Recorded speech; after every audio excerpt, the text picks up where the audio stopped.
Prosseguir é muito mais que simplesmente seguir em frente. Agora, no período que nós vivemos de pandemia, como ter coragem de seguir em frente? Para este assunto, eu convidei ela, que é uma amiga pessoal e, mais do que isso, uma terapeuta comportamental cognitiva de mão cheia. Estou falando de Lucy Gameiro. Seja bem-vinda, Lucy. Eu que agradeço, Beto. Agora, perante tudo que nós estamos vivendo, né, Lucy, esse período de pandemia em que as pessoas estão mesmo, né, buscando um caminho para a vida, né? As pessoas, você sente que as pessoas estão perdidas pelo meio do caminho, sem coragem de seguir em frente? Eu não diria perdidas, mas estagnadas, né? Estagnadas? Essa palavra? Eu vejo mais como uma estagnação diante de uma falta de perspectiva de futuro. Uhum. E para nós, seres humanos, é muito importante a visualização do futuro. Eu preciso ter um motivo para prosseguir, e o futuro é um desses motivos. Eu não prossigo no agora eu estagno. Então eu preciso do amanhã para ter a vontade de prosseguir. Chegou agora, ligou a TV neste momento, seja muito bem-vindo ao Te Convido. E eu te convido a ouvir as palavras da nossa terapeuta comportamental, Lucy Gameiro. Estamos falando sobre coragem. Perante uma situação em que tudo está muito difícil, Lucy, estou sem forças de seguir em frente, estou sem forças de levantar da cama. Você, como terapeuta comportamental, sem dúvida nenhuma deve receber pacientes com este sentimento, né, de frustração, de tristeza e sem força nenhuma. O que fazer no período que a pessoa se sente dessa forma? Em primeiro, Beto, a gente tem que respeitar a emoção do momento, tá? A gente não pode simplesmente querer apressar, né, o nosso comportamento. Por exemplo, se você cai, quando você cai, é importante que antes de você levantar correndo, porque isso pode ainda te prejudicar, você dá um tempinho, respira, veja o que aconteceu, dá uma avaliada, machuquei, não machuquei, tá doendo muito, espera um pouquinho. Quando você tiver certeza que você pode levantar, aí você levanta com calma, aí você respira e continua a sua jornada. Porque uma das coisas que as pessoas mais se equivocam é justamente isso, se cobrar o imediatismo diante de uma situação.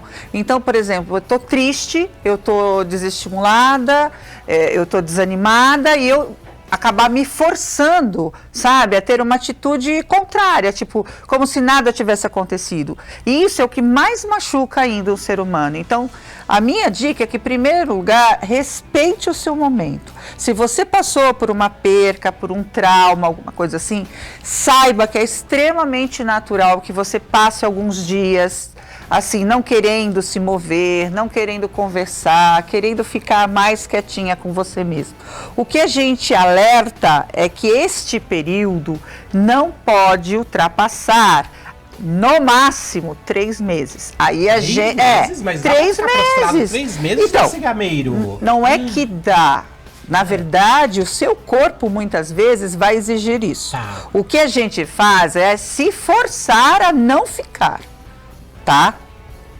Mas o que eu posso dizer?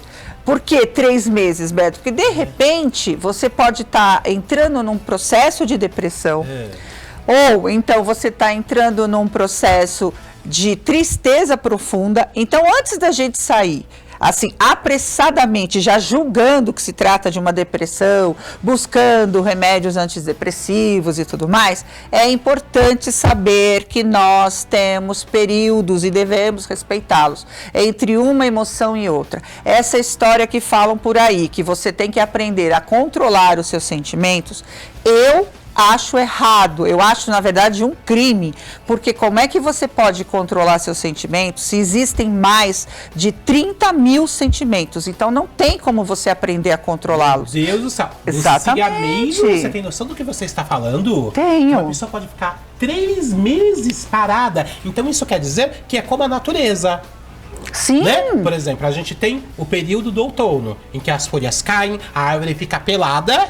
É mais ou menos isso o comportamento humano? Então, mas Beto, pensa comigo, né? Se a pessoa tomou um tombo na rua e ela fraturou uma perna, ela não vai ter que esperar, ela não vai ter que fazer um descanso. Emocionalmente, a mesma coisa. Gente, eu tô falando até 3 meses, e isso, logicamente, acompanhado, entendeu? Você vai ter um acompanhamento para ver que isso que você está sentindo diante de uma catástrofe na sua vida é natural.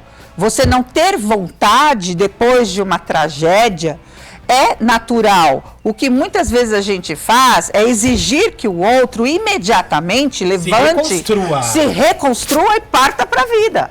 Isso pode ocasionar lá na frente problemas ainda mais graves.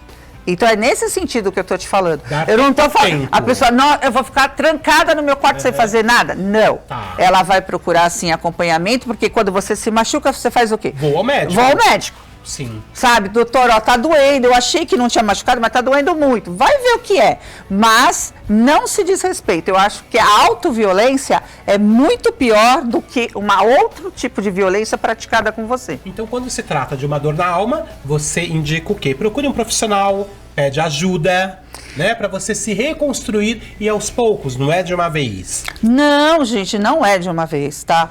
Ninguém se cura de uma vez. Esses imediatismos que as pessoas têm vendido muito por aí, infelizmente trazem efeitos colaterais gravíssimos. Eu trabalho com comportamento, você sabe disso, Beto, há mais de 20 anos. Eu tenho mais ou menos cadastrados comigo uns 3.500 pacientes. Então, se tem uma coisa que eu aprendi com a minha profissão, é que o ser humano é extremamente previsível. Ele é extremamente previsível, ele não é uma caixinha de surpresa, principalmente a nível comportamental. Então, quando você fala para mim, às vezes a primeira frase da tua história, eu já sei onde isso vai dar, porque comportamento humano é extremamente matemático. 2 mais 2 é 4 mesmo, não entendeu? Não, é 4 mesmo. E também não é, né, igual o pessoal fala muito assim, né? Uma turminha aí fala, como é que é? 1 mais 1 é 11. Não, não é. 1 mais 1 é 2, 2 mais 2 é 4, entendeu? Então, é nesse sentido que eu te falo, né? Porque a gente tem que ter coragem, justamente, para esperar, né, o tempo devido para se retomar as coisas. Eu não posso simplesmente fazer de conta que nada aconteceu na minha vida.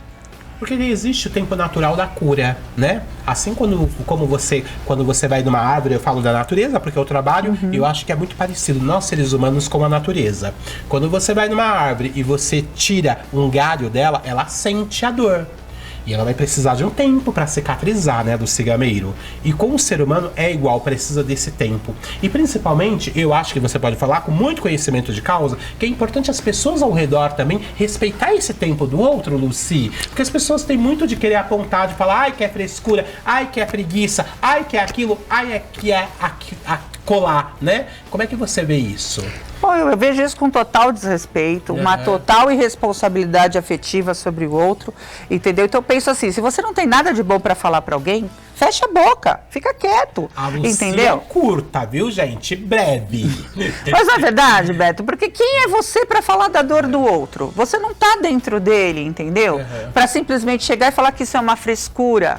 Eu não tenho esse direito. Você acha que isso pode deprimir mais uma pessoa quando ela tem esses apontamentos de tantas outras pessoas falando a respeito, Lucy? Claro. Pode acabar com ela emocionalmente, piorar a situação? Piorar, porque muitas vezes o processo dela de cura, às vezes não é só comportamental, às vezes é químico, às vezes ela vai precisar de uma medicação, ela vai precisar esperar que essa medicação faça efeito. E eu chego para você e falo, levanta daí que isso é frescura. Quer dizer, ela ainda se sente mais incapaz, ela vai se sentir assim ainda mais derrotada, entendeu? Então fala, nossa, então se a culpa é minha, se sou eu que devo levantar e prosseguir e não faço isso, é porque realmente eu não tenho vergonha na cara, porque eu sou incapaz, e aí só piora.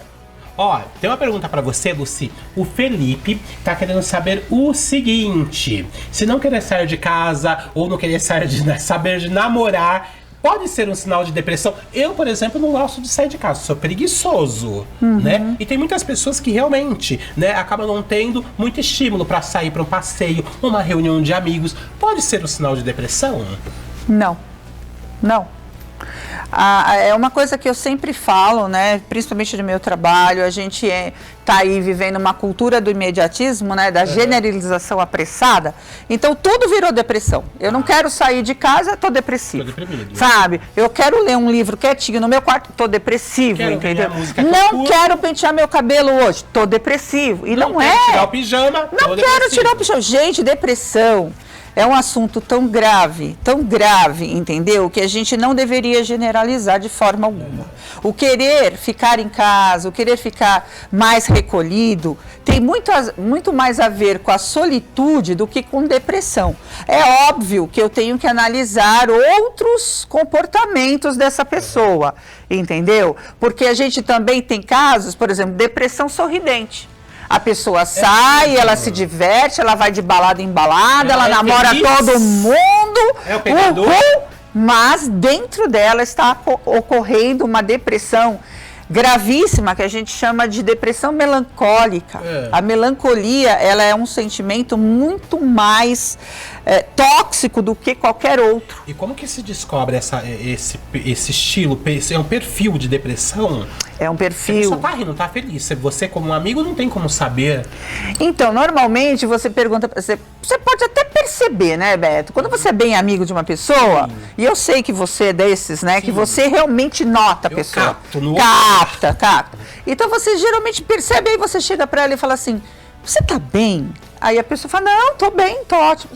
No fundo você sente que ela não tá bem, mas ela tá te afirmando que está. Então, uma pessoa mais sensível vai ficar de olho e falar: ela não me convenceu que tá bem. Sabe por quê? Porque às vezes, por exemplo, eu brinco, né? Quando algum amigo chega e fala: você tá bem? E olha nos meus olhos: eu tô bem, só tô com dívida.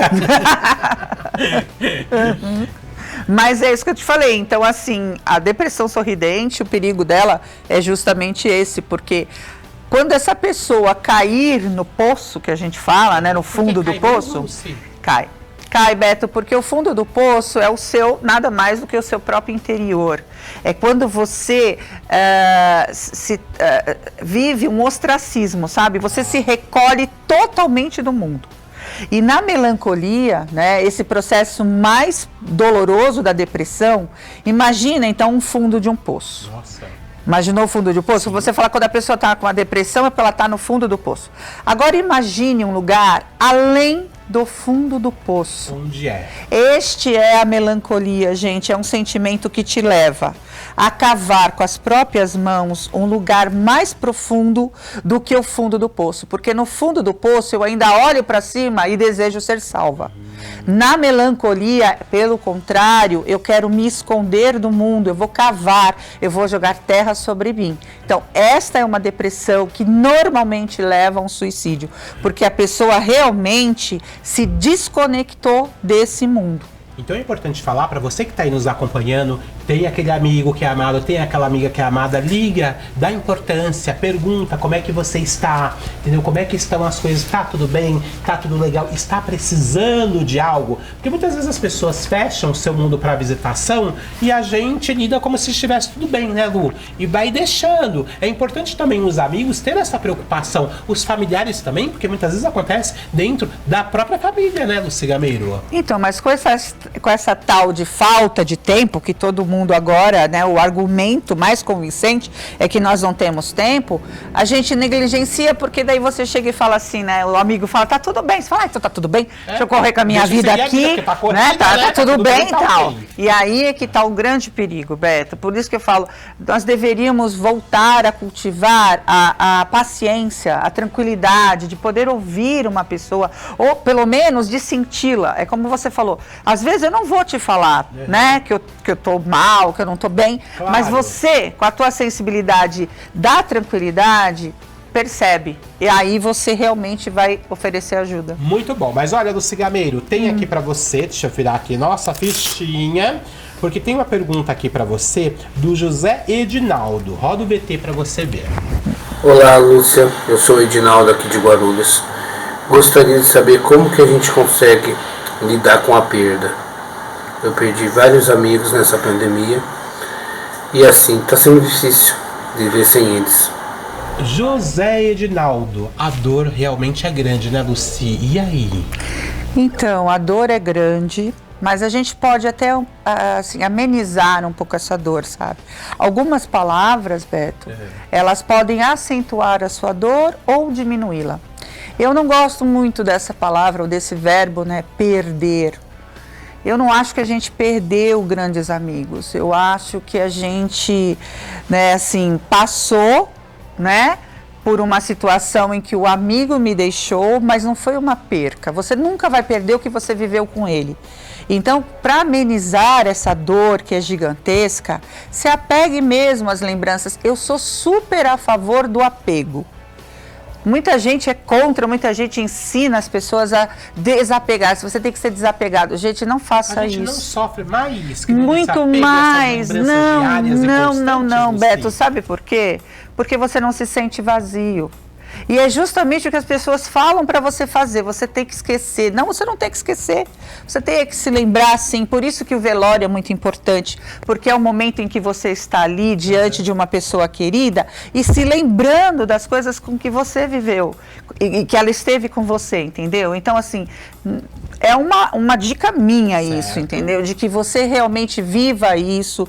É o que a gente fala do luto, é verdade. Você vai ter alguns períodos. Vai ter um período de raiva, vai ter período de tristeza, vai ter período, sabe, assim, de aceitação. Então, viva um de cada vez, mas tenha em mente que você não perdeu nada, porque nada é nosso. Você simplesmente, né, está vendo aquela pessoa, para quem acredita, voltar a um estado original. Né? Então, eu gosto de lidar com o luto dessa forma. Eu não vejo nada meu. Mas eu sei que eu vivi com aquela pessoa, que eu tenho histórias maravilhosas para me lembrar com ela. Então, isso me faz se sentir até melhor, entendeu? Diante daquela situação. Então, eu sou a favor do apego, sabe? Eu sou. Essa história de falar para todo mundo assim, se desapega, você tem que se desapegar. Beto, se você se desapegar, você fica sem nada na sua vida. Se você desapega da sua história, de você exatamente, mesmo, te sobra o quê? Entendeu? Aí a pessoa fala assim, não, mas você tem que ficar apegado, por exemplo, ficar apegado a esse copo. Mas se esse copo tem uma história na minha vida, tirá-lo, simplesmente jogá-lo para o lado, não vai te fazer bem. É nesse sentido. Olha, tem uma pergunta aqui. É o seguinte, eu perdi minha filha, né, e agora me sinto culpada. O que eu devo fazer? Aí no caso dessa pergunta foi um suicídio do cigameiro. Como é que uma mãe lida com isso? Eu tenho também amigos e amigas que aconteceram isso com o filho, no caso, se suicidaram. Como sobreviver a isso? É o que a gente falou do prosseguir, né, Beto? Como prosseguir depois de uma tragédia dessa? E é um filho, né, Luci? É um filho, né? Você sabe, eu tenho 2 filhos que já foram embora também, não desta forma, mas também partiram. Então, o que eu sempre falo para as pessoas, que o ato de prosseguir é uma coragem que a gente desenvolve, é uma coragem solidária. O que é essa coragem solidária? É você, muitas vezes, abraçar o outro, sabe? Eu já não posso abraçar mais meu filho, mas eu posso abraçar outras pessoas, outras causas. Eu posso lutar, né? Eu posso me enganjar em algum movimento que faça um sentido para, de repente, igual a gente teve aí no Setembro Amarelo, foi uma campanha lançada por uma mãe que perdeu seu filho através do suicídio. Ela movimentou mundialmente, né, as pessoas a pensarem, a terem mais atenção em relação ao suicídio. Então, nesses casos, é o que eu falo, né? Eu falo porque eu usei isso para mim. Tem conhecimento de causa. Tenho. Eu fiz algumas trocas na minha vida, entre elas essa questão de eu não perdi nada. Tá? Eu tive o privilégio de viver com meus filhos por um tempo. Se foi pouco, se não foi um presente. Eu acho que o mais importante é isso, é que as lembranças boas me fazem acreditar que valeu a pena. Infelizmente, né, a gente vai sempre achar que a morte é precoce, principalmente diante de um suicídio.